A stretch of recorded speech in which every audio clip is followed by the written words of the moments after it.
যুদ্ধ ও উত্তেজনা অবসানের জন্য যুক্তরাষ্ট্রের সঙ্গে ফের আলোচনায় বসতে ইচ্ছুক ইরান।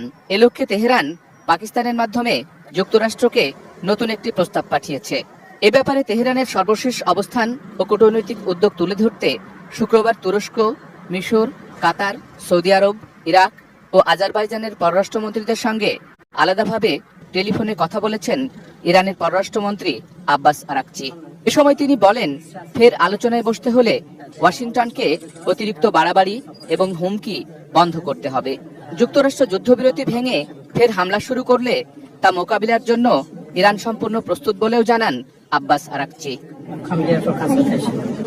এদিকে ইরানের নতুন প্রস্তাবের পর শুক্রবার হোয়াইট হাউসে সাংবাদিকদের মার্কিন প্রেসিডেন্ট ডোনাল্ড ট্রাম্প বলেন, ইরানের নতুন প্রস্তাবে তিনি সন্তুষ্ট নন।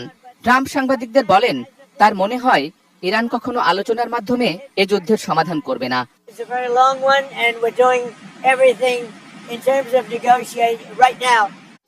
এদিকে কংগ্রেসকে পাশ কাটিয়ে ইরানে যুদ্ধ চালিয়ে যেতে চান মার্কিন প্রেসিডেন্ট ট্রাম্প। আইন অনুযায়ী সামরিক পদক্ষেপের বিষয়ে কংগ্রেসকে জানানোর 60 দিনের মধ্যে প্রেসিডেন্ট কংগ্রেসের অনুমোদন নিতে বাধ্য, অন্যথায় তাকে যুদ্ধের কার্যক্রম বন্ধ করতে হয়। তবে কংগ্রেসের নেতাদের কাছে পাঠানো এক চিঠিতে প্রেসিডেন্ট ট্রাম্প বলেছেন, গত মাসে ইরানের সঙ্গে হওয়া যুদ্ধবিরতির কারণে ওই আইনের বাধ্যবাধকতা তার ক্ষেত্রে প্রযোজ্য নয়।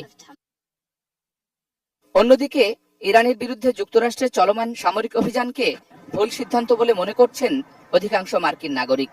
ওয়াশিংটন পোস্ট, এবিসি নিউজ এবং ইপসোস পরিচালিত সাম্প্রতিক এক জনমত জরিপে দেখা গেছে 61% মার্কিনের অবস্থান এই যুদ্ধের বিপক্ষে।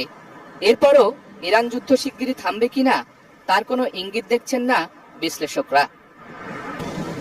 শেখ আব্দুল সালাম, ডেস্ক।